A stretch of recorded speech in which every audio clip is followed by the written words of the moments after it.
Welcome back, everybody, to another segment of the Educational AD podcast. We're going to be right back with today's guests, but we want to give a shout out to our sponsors. Now, don't hit that fast forward button. These are all companies that I used as an athletic director.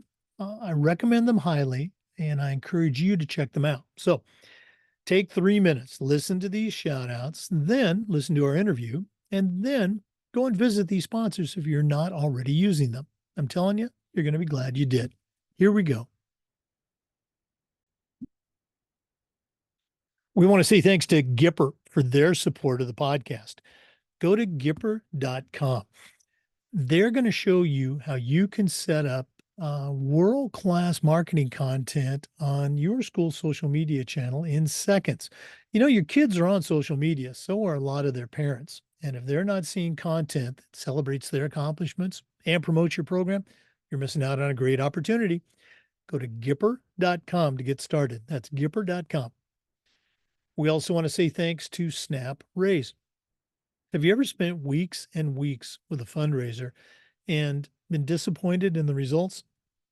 Those days are gone. Go to snapraise.com. It's hands down the best online fundraiser out there. We used it at our school with great success. Coaches loved it. Our parents loved it. And if you go to go to snapraise.com, their team will show you how you can have a very successful fundraiser. That's snapraise.com. Check them out today. We want to thank Vital Signs Wall of Fame for their support. If you're looking for a really cool way to display your school record boards for all the teams, for all the events, or to show off your school's Hall of Fame, go to Vital Signs Wall of Fame. Take a look at their interactive touchscreen video consoles. It's also a great way to share your school's unique history and brag about your proudest moments. The website is vitalsignswalloffame.com. We'd like to thank Ohio University and their online master's in athletic administration.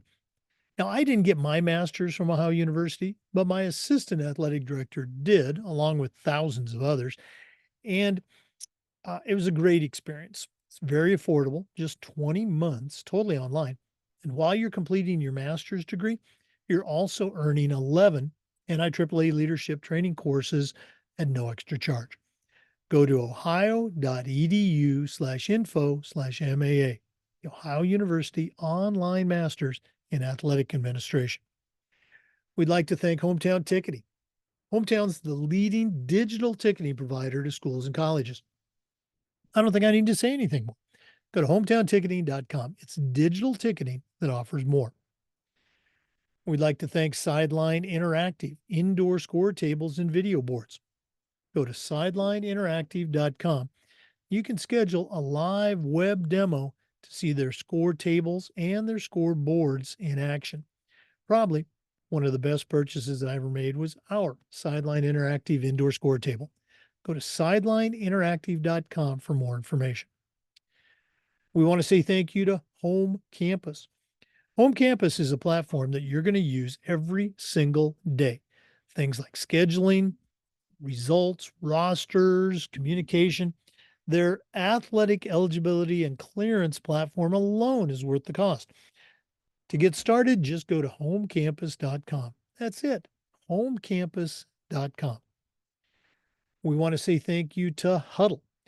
You know, as a football coach, I used Huddle for years. When I became an athletic director, I made sure that our school was a Huddle school. And our coaches just loved the tools that Huddle provided. Our kids loved the videos. Our parents loved the streaming, but there is a lot more. Go to huddle.com, join the 8 million users, turn your school into a Huddle school. And we want to say thanks to Athletic Surveys by LifeTrack. You know, athletic directors already get feedback, but a lot of times it's from a very small group that just wants to complain. Go to athleticsurveys.com. They're going to connect you to that group, but they're also going to connect you to the 98% that supports your program. And having that information in your hand is incredibly valuable, especially when you're visiting with a frustrated parent, or maybe your principal, or even your school board.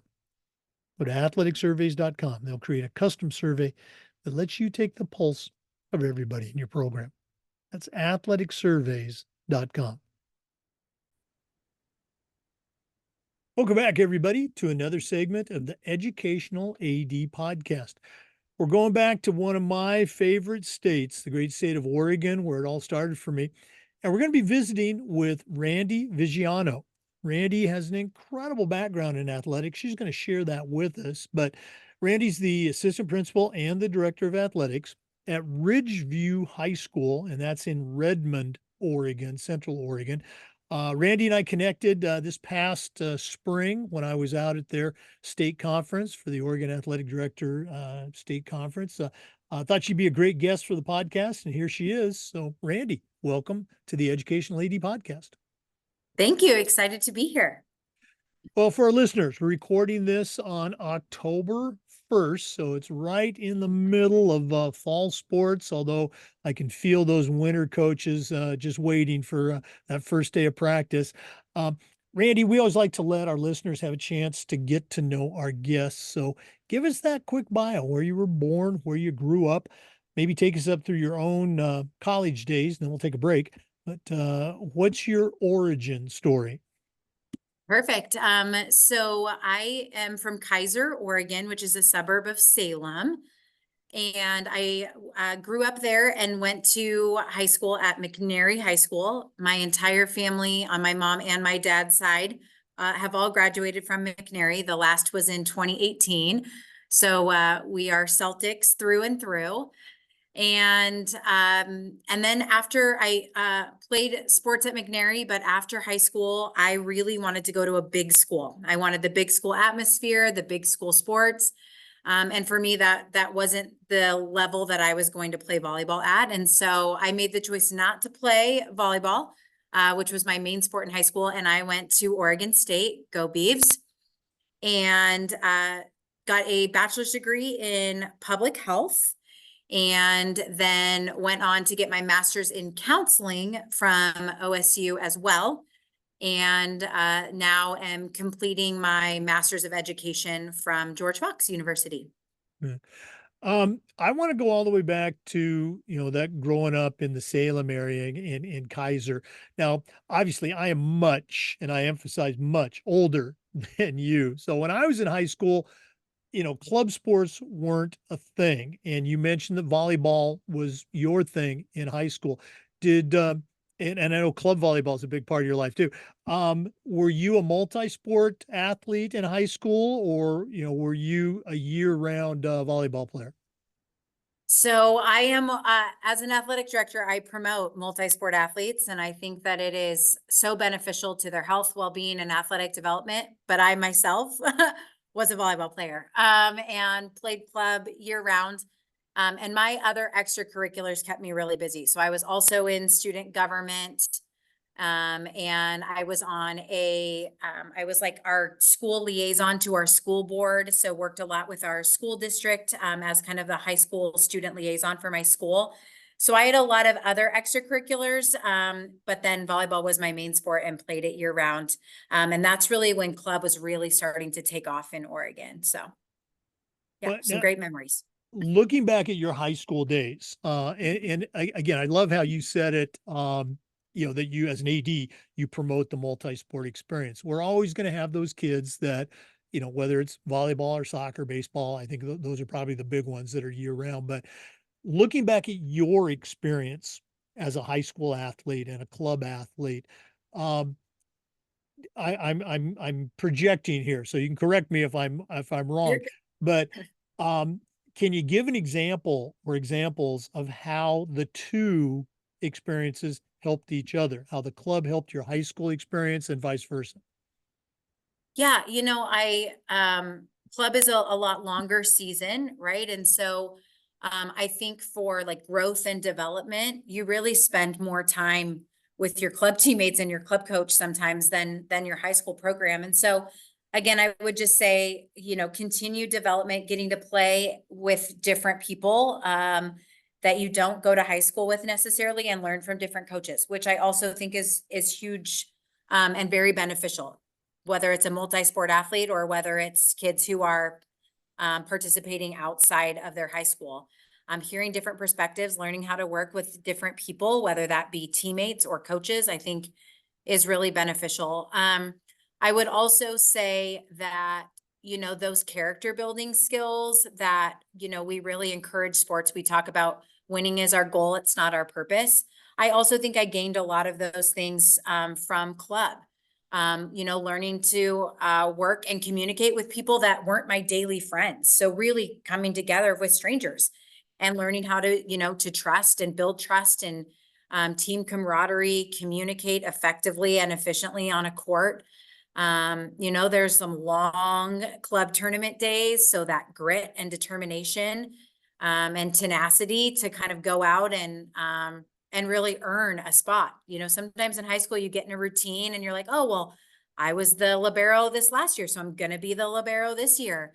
And in club, it's, you got to go in and prove yourself every day. And so I think that helped create a bigger competitiveness in me for high school season.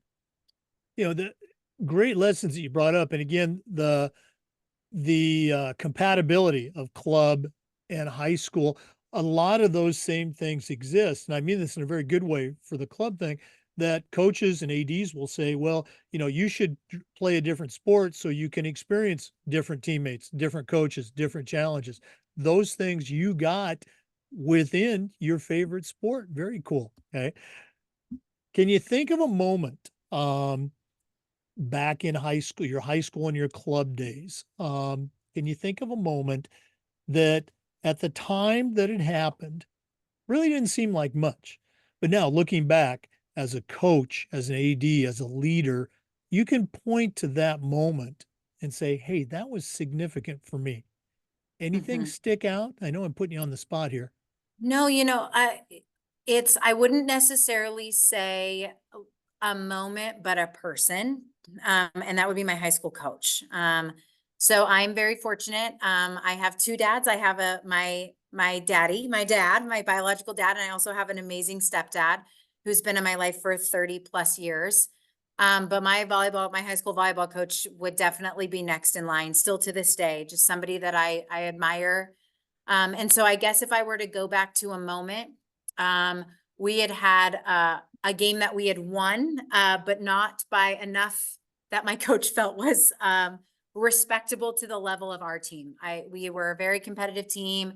We won our league every year in a really tough conference, and played a team that scored more points than he thought we should have. And we had probably the hardest practice of my life the next day.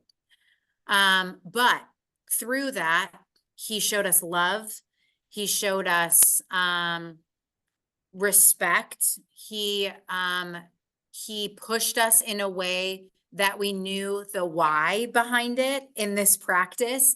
And then at the end, he brought us all together and just told us how much he appreciated what we gave to him that day.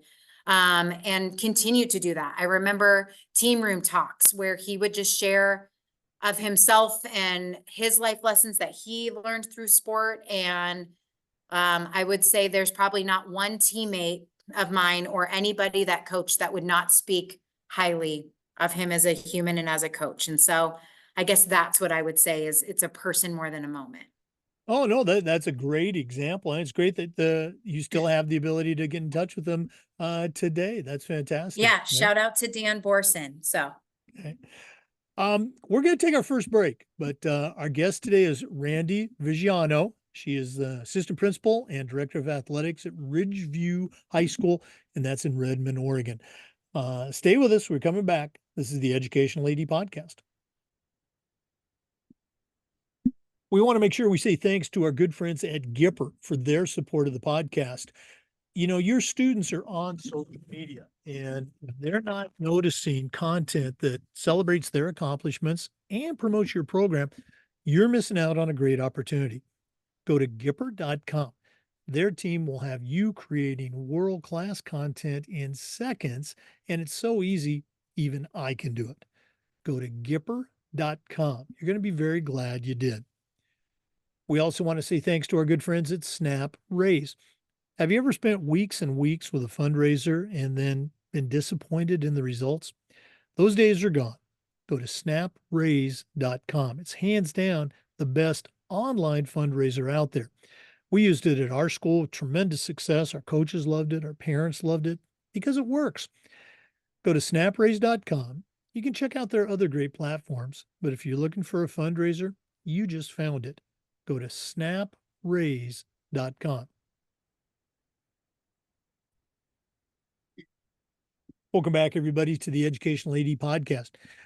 Randy, we just kind of flew through, your youth, your club, your high school experience. Share a little bit about your college experience at Oregon State. My wife's a graduate from Oregon State a few years before you. She was on the cross country and track teams. But what was your OSU experience like, and how did that get you started on your career in education? Oh, absolutely. Those were some of the best years of my life. I loved everything about Oregon State, even the rain. And when you grow up in it, you don't really notice it that much. But I think probably a defining moment for me at Oregon State was my last 2 years. I actually got to work in the athletic department at OSU. And I worked in event management. And so setting up for events, being in charge of officials and umpires, game day setup and kind of running the events.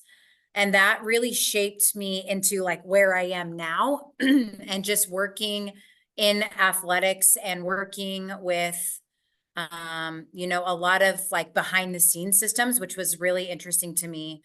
I got to help run the NCAA National Gymnastics Championships. I got to be the ball girl for the OSU World Series champs, both in 06 and 07.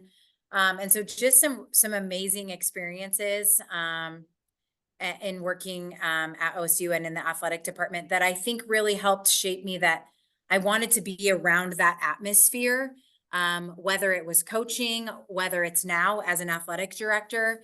But that was something that really kind of drove me into my post-college life. So, boy, working at the D1 level, game management, and even national level, College World Series, we watch those on ESPN. Go Beavs. Can you think of a moment when you were at Oregon State and starting to get into that event management sort of experience that it just really hit you? Hey, this is what I want to do. This is what I'm going to do. I'm big on moments. Can you think of one moment, or was it just a period of time? Honestly, it might be my first football game day experience, being on the sidelines, and just, being on the field, looking around, Reser, and being like, wow, this is kind of cool to be right in the mix of it. I definitely think, I remember that moment of, somewhere where I grew up going to games and seeing the remodel, from just the cement side where we all used to sit to what Reser has now become. Oh yeah. And just really wanting to be in an athletic atmosphere. I would also say all of the different people that I got to interact with in planning and programming, and just really, I think, reaffirmed that I'm a people person and I need to be around people. And that's what feeds my soul. That's what makes me feel alive. I am absolutely an extrovert. Not that I don't like, some introverted moments here and there, but I definitely wanted to be around energy. And I think that's what led me, into the school world. As far as like my profession, I mentioned I have a master's in counseling.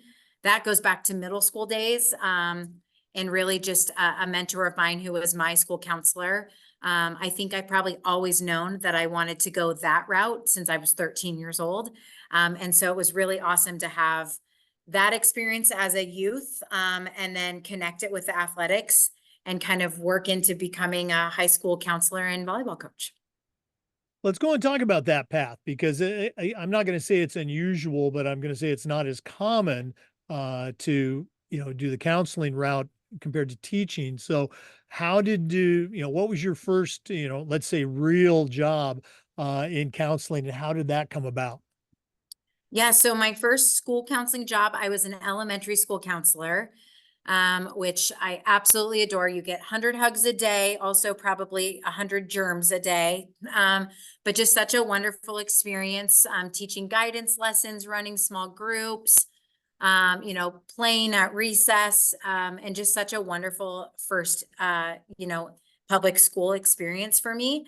And then also, I was the assistant volleyball coach at a school here in Central Oregon, Crook County, 10 state championships. I got to be a part of 3 of those as an assistant coach, working under the amazing Rosie Honnell, who really kind of laid the foundation for me. And then I took over my own program in 2010 at a small rural school just down or up the road from where I am now in Culver, Oregon. And so I was the head coach for the Bulldogs there from 2010 to 2017, and was the elementary school counselor for 3 years and then became the high school counselor until I left. You mentioned the coaching aspect, so I'm shifting gears here in Absolutely. mid podcast. You had the opportunity to serve as an assistant coach in an established, very successful program. But there's that expression we love to use: you don't know what you don't know. When you became the head coach at Culver, which is, for people not listening, very small school, what were some things that you found out that you didn't know? Yeah, as an assistant coach, sometimes your roles and responsibilities are really kind of helping to support at practice, helping to, game day preparation, scouting reports, taking stats, being a voice of reason on the bench. And I think then you get into the head coaching role and it's like, oh, now I have to do all the management side, scheduling, transportation. Oh, I have a parent who's frustrated. Oh, kids want to talk about playing time. And so I think I learned the importance of having really clear and established protocols and expectations. And then most importantly, something I took away from my experience at Crook County and then created in my own was a very strong culture, where really like such a strong culture of relationships that countercultures couldn't exist. And I think that that was something that I learned both as an assistant, but then really had to create what I wanted that to look like for my own program moving forward. All right, you mentioned culture. Okay. Um, any coach, any level, but we can kind of talk about high school varsity now. Boy, girl, whatever the sport is, at some point during your season, at some point during the week, there's going to be some drama. Maybe it's kids and kids, kids and coaches, coaches and coaches. I mean, you mentioned parents, of course. What's something from your training and experience as a counselor that has helped you as a coach deal with the drama? Everything. To be honest, I do believe that a lot of the success that we were able to have in the volleyball world really comes back to the culture that we created because in addition to me being a counselor. So not letting things fester. We talk about them. We talk about them both on an individual basis. We talk about them in group settings or team spaces if we need to. We did reflection work where sometimes I would have the kids journal. We would communicate back and forth. And so things didn't get to fester. And we were able to have open communication. I also think the understanding of knowing like brain development and how kids communicate at that level was also really valuable. And knowing that my kids knew that I was not just their volleyball coach, but I could be that sounding board. I would check in with them, not just about volleyball, but about life. And they knew that they could trust me, trust my husband, who was my assistant coach forever. And so that atmosphere was just such a trusting and safe place that kids felt like they could come as they were and that we would make it through, whatever that looked like. Boy, what a great answer. And listeners, we're still going to do our toolbox segment at the end of the podcast, but Randy just gave you about 5 or 6 tools right there. Make sure you put those in your toolbox. Let's go and take a quick break. But as always, we're coming back with more. So please stay with us. This is the Educational AD Podcast. We want to say thanks to our friends at Vital Signs Wall of Fame for their support. Are you looking for a really cool way to display your school record boards for all the teams, for all the events, or your school's Hall of Fame? Go to Vital Signs Wall of Fame and take a look at their interactive touch screen. That's right, touch screen video consoles. It's also a great way to share your school's unique history and brag a little bit about your proudest moments. The website is vitalsignswalloffame.com. We want to say thank you to Ohio University and their online masters in athletic administration. Now, I didn't get my master's from Ohio University, but my assistant athletic director did. And it was a great experience, along with thousands of others. It's very affordable, just 20 months, totally online. And while you're completing your master's degree, you're also completing 11 NIAAA leadership training courses. To get more information, just go to ohio.edu/info/MAA, the Ohio University Online Masters in Athletic Administration. We'd like to say thanks to Hometown Ticketing.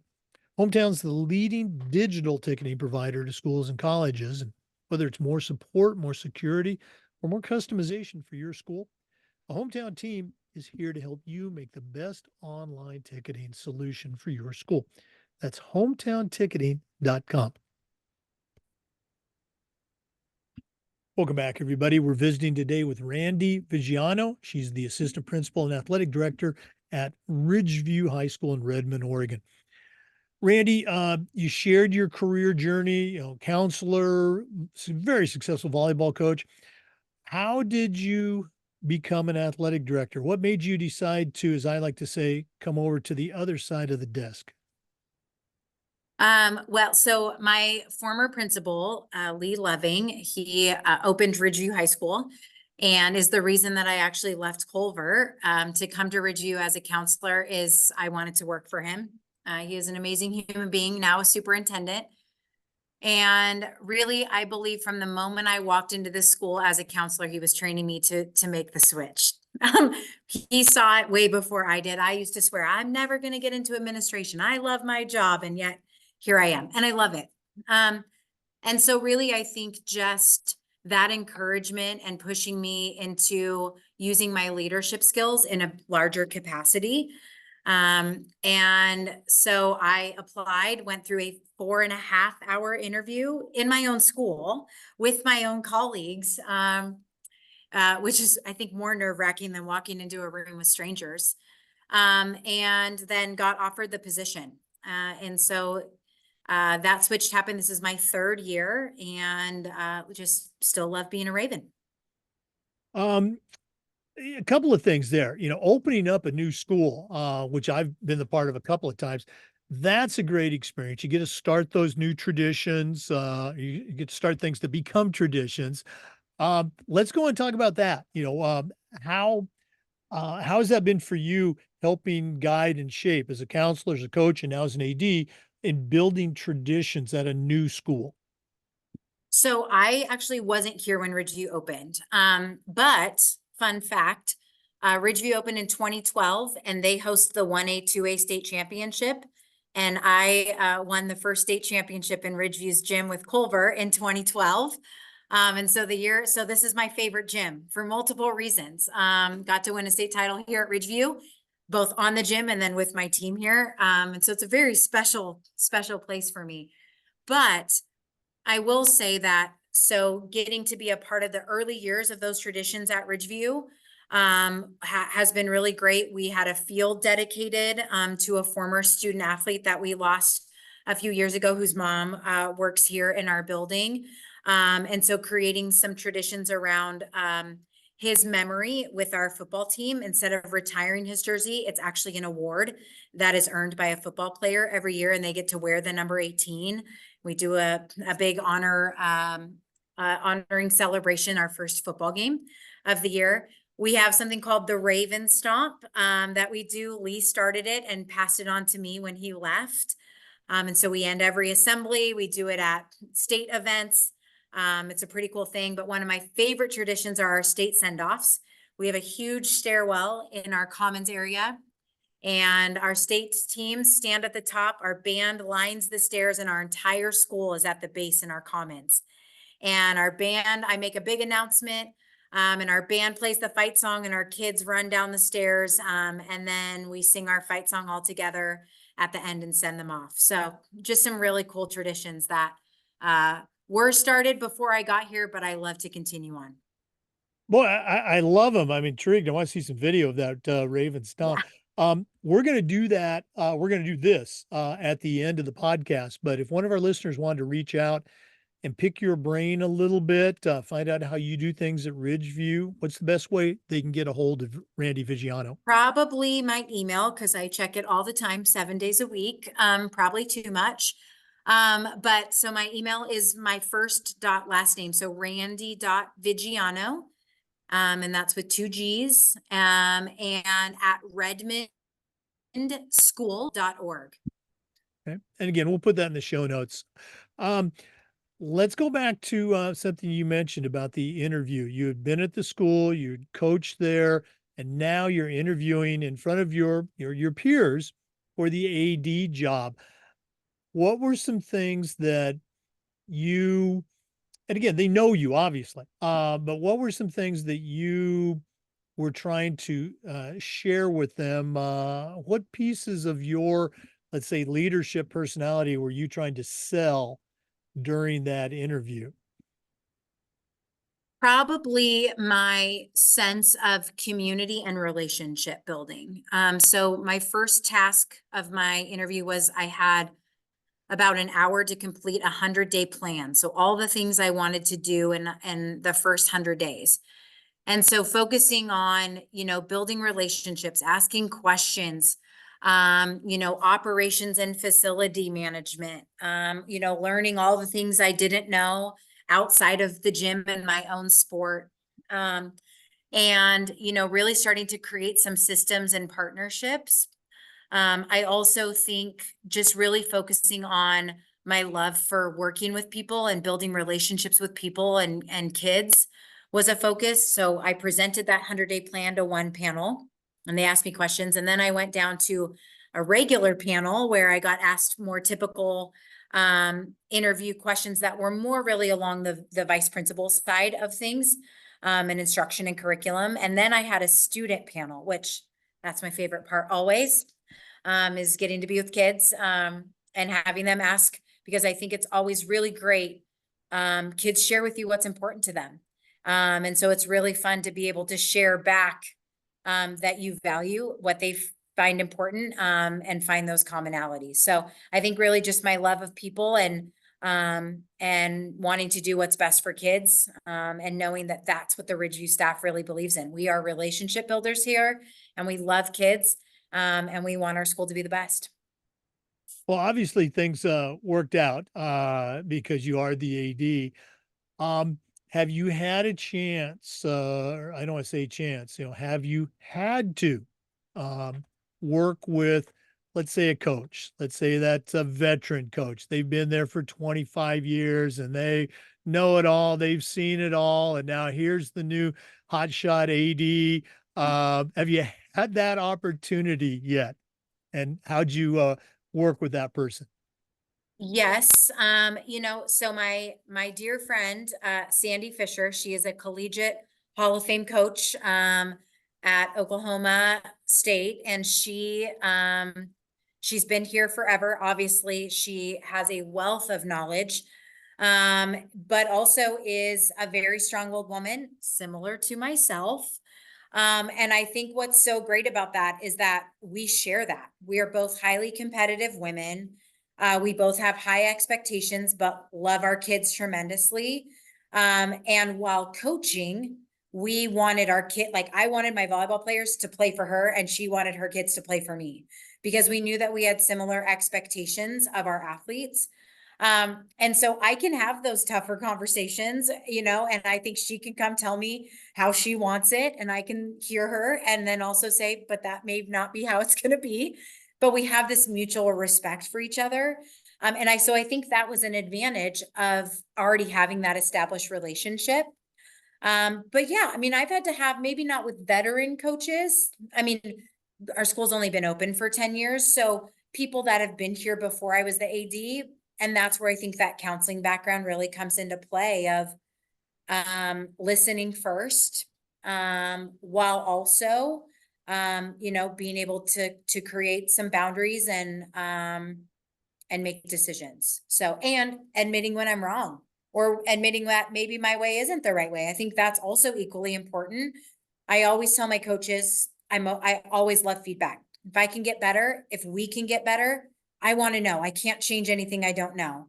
And so if there's something that I'm doing that we don't like, you have to tell me because I want to change it. I'm very competitive. I want to be the best. And so trying to really create those open lines of communication with my coaches. I love it. That is so great. I want to come and coach for you. Maybe I'm ready to come out of retirement. Let's do it. What'd you coach? You need a broken down football and track coach. Okay. Perfect. I'll tell them they're out. All right. We're going to take another break before I get myself in trouble here. We're visiting today with Randi Viggiano. She's an assistant principal and athletic director and also a counselor. We don't want to forget that at Ridgeview High School. That's in Redmond, Oregon. Let's take that break, but we are coming back with more. This is the Educational AD Podcast. Now I can. We want to say thanks to our good friends at Sideline Interactive, indoor score tables and video boards. Go to sidelineinteractive.com and you can schedule a live web demo to see their score tables and their score boards in action. Probably one of the best purchases I ever made as an AD was our Sideline Interactive indoor score table. Of course, we use it for home games, but we use it for pep rallies. We use it for signing ceremonies. Their products are tremendously versatile and their customer service is just outstanding. Go to sidelineinteractive.com for more information. Sidelineinteractive.com. We also want to thank our friends at Home Campus. Home Campus is a platform that you're going to use every single day. Things like scheduling, rosters, results, communication. Their athletic eligibility and student clearance platform alone is worth the price. To get started, just go to homecampus.com. That's it, homecampus.com. And we want to say thanks to our good friends at Huddle. As a football coach, I used Huddle for years, but when I became an athletic director, I made sure that our school was a Huddle school, and our coaches just loved the tools that Huddle provided. Our kids love the videos, our parents love the streaming, but there's so much more. Go to huddle.com, join the 8 million users, turn your school into a Huddle school.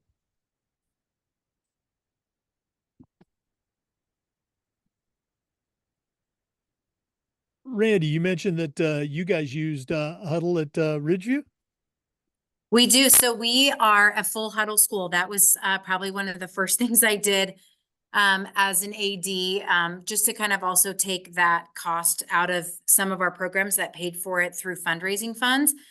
I felt like really our whole school could benefit from it. It has been such an amazing addition to help our kids really learn the game and develop game IQ, whether that's soccer, being able to watch film and get stat breakdown, volleyball, football. We've even kind of done the test run with baseball this last year. So we love Huddle and just are really grateful to have their support, and their customer service is always super helpful when I'm lost and need help with something that I don't know how to do. So shout out to Huddle. Thank you guys. Oh gosh, I really appreciate that. And as I say in the commercial, I knew that Huddle was great. I wasn't sure if it was going to be good for the other sports. I just loved, I love that you said it. And I loved, our coaches, our volleyball coach, I would go into practice and she'd be on her cell phone programming the cameras in the gym because she wanted to, video practice.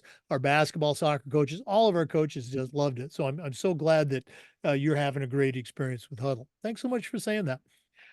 Um, Randi, well, first of all, for our listeners, we're visiting today with Randi Viggiano. She is an assistant principal. She's the athletic director, longtime counselor and coach, and she's at Ridgeview High School in Redmond, Oregon.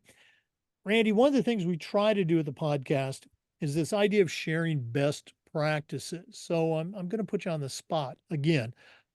What are some things that you do at Ridgeview that you're particularly proud of that you can share with our listeners as best practices?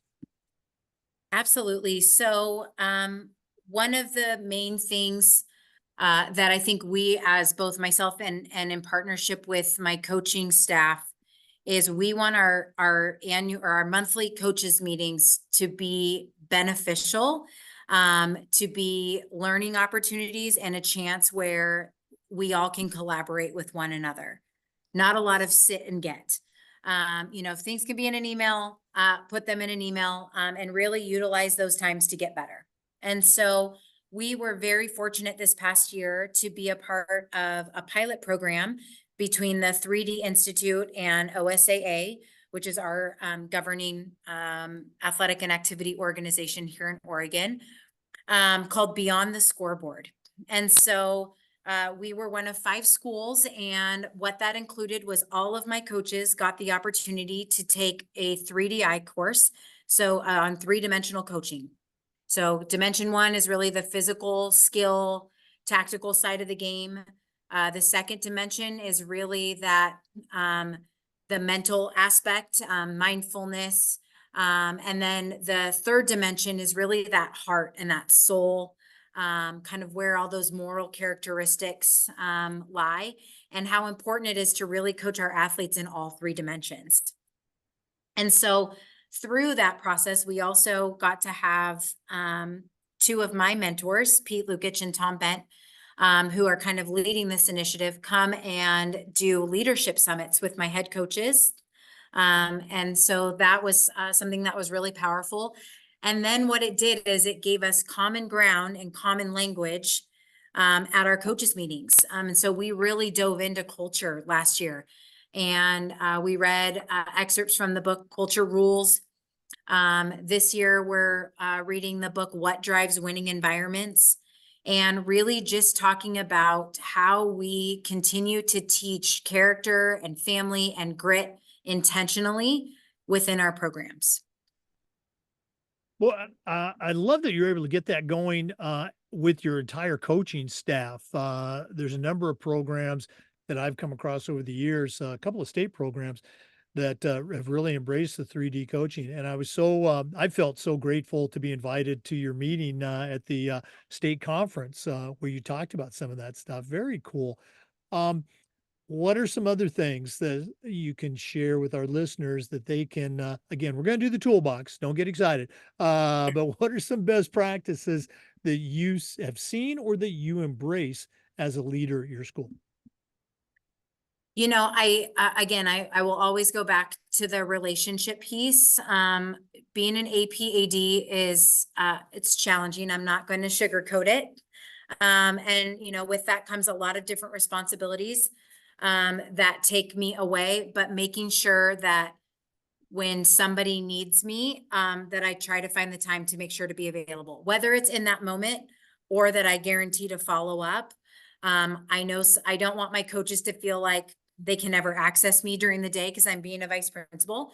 It may not always be that moment, but I think just making sure that you're really intentional with following up and being that supportive leader, I would say would be best practice. It's something that has been modeled to me by administrators that I worked for, and something that I appreciated. And so trying to emulate that in my own leadership practice. And then being a good listener.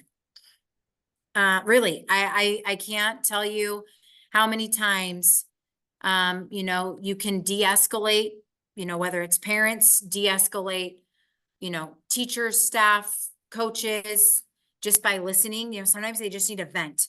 They don't need answers. They don't need a solution. They just need somebody to be a sounding board. And so I would say that those are two things. And then the last would be showing up for your kids always. I try to be at as many events for my students as possible. And that's not just athletic events, choir, band concerts, theater, Raven pageant, our Cisse Puede club events, our just whatever it may be, winter wishes, showing up for our kids and investing in them and valuing all the extra time that they put in, and going to support them. Oh, Number one. but I love them all. And you mentioned listening. I always share that. It's one of those tools that I wish I would have used earlier in my career. But when I finally became smart enough to use it, it was a game changer. Yeah, make sure you've got that in your toolbox. Speaking of the toolbox, we've got more coming up. This has been a great interview with what I'm going to call a friend of the show now, Randi Viggiano from Ridgeview High School in Redmond, Oregon. We're going to take our final break. We're going to hear from Athletic Surveys, who sponsor the Toolbox segment. When we come back, I'm going to challenge Randi to send out a brand new athletic director on their very first job, but I'm only going to let her put 3 items in the toolbox. She's already given you some great ones, so I'm excited to see what her top 3 are going to be. Let's take that break. This is the Educational AD Podcast. We want to say thank you to Athletic Surveys for sponsoring the AD Toolbox segment. Athletic directors already get feedback, but a lot of times it's from a very small group that just wants to complain. Athletic Surveys will connect you to that group, but they're also going to connect you to the 98% of your stakeholders that support your program. And having that information in your hand is incredibly valuable, especially when you're visiting with that frustrated parent, or maybe your principal, or even your school board. Go to athleticsurveys.com. They're going to create a custom survey that lets you take the pulse of everybody in your program. That's athleticsurveys.com. Check them out today. Well, it's that time of the podcast. We've been visiting today with Randi Viggiano. She's a longtime counselor, coach. She's the assistant principal and the director of athletics at Ridgeview High School in Redmond, Oregon. Does a tremendous job with her program, but right now I'm going to challenge her to send out a brand new athletic director on their very first job, but I'm only going to let her put 3 things in the toolbox. So Randi, what 3 items are going to go into your new athletic director toolbox? So my first would be become best friends with your athletic administrative assistant.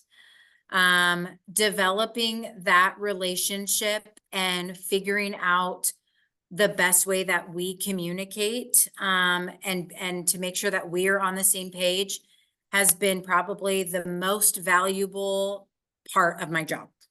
To the point where I was really in my VP office my first year and realizing that that wasn't working for our relationship and being able to be as efficient and effective as possible. So now I work out of my athletic office 98% of the time. And so really getting on the same page with your athletic secretary, and they are going to help support you and take things off your plate. You can take things off their plates, and really just figure out how to work best. So that would be my number one, is definitely building that relationship and putting a lot of effort and intentionality into that. The second would be something that, in the previous segment, I talked about listening. And one of the things that I wished I would have done, that I didn't do, is really ask more questions to my coaching staff when I started. Because I was already a coach here and I already worked with all of them, both as a counselor in the school, I feel like I kind of came in like, oh, I kind of know what's already going on, and maybe made some assumptions,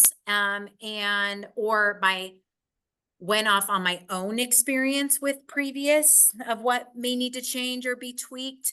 And I don't think that I really gave enough and time and energy to taking in input from my coaches that first year. So I wish that I would have done that. Is really set aside time. I met with all of them, but really more intentional, questioning. So I would absolutely highly recommend meet with all your coaches individually, find out their own unique style, just like we do with kids, how, how they like to be operated, how they like to be communicated, what's working well. That would be number 2. And then number 3 is go to events. Learn the operations of what it takes to set up a soccer game. Learn what it takes for a game day football prior to having to do it. Go to support your kids at tennis and find out how to score a tennis match. Show up for your kids so that you're building those relationships, especially if you're a retired coach like me. That's my favorite part of my job, is being around the kids. And so it gives me still that sense of coaching, and really getting to be a part of every program. And it's important part of the AD work is to know about each of your sports. So those would be my 3. I did it, only 3. Right. No, you gave us 3 great tools. But again, you gave us some other stuff during the previous. I love every single one of them. You and I already talked about listening.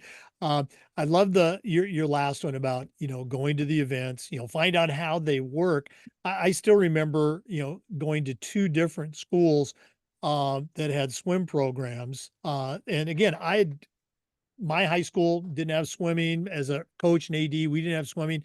So here I am. I'm just here to cheer the kids on. And they're going, the EDs never come to our events before. And I'm just, that's where you should be. You need to go to those events. So Yeah. very cool stuff. Randi, thanks again for spending some time with our listeners. Again, if one of them wanted to reach out and pick your brain, and listeners, I think you got a tremendous resource here. What's the best way people can get a hold of Randi Viggiano? Absolutely. My email address, so randy.viggiano@redmondschools.org. It's also, if you look up our school website, it is on the Ridgeview High School website. And that web address, I should know it by heart, but it's on my thing, is rvhs.redmondschools.org. So my contact information is also on that website as well. Well, I'll say it a third time. Thanks again for sharing with our listeners. All the best Thanks with for the having me. rest of the fall season and the winter sports to come. I know you're incredibly busy. Hopefully, you can get away to the national conference down in Austin, Texas in December. And if not, I guess I'll just have to come back to the OADA conference in Sun River. We welcome you. Absolutely. Okay. To our listeners, we want to say thanks to you for listening and remind you that we upload the Zoom recordings of every interview to the Educational AD Podcast YouTube channel. We try to do this just about every day, share stories and best practices. So I hope you come back again for another episode of the Educational AD Podcast. We'll see you next time.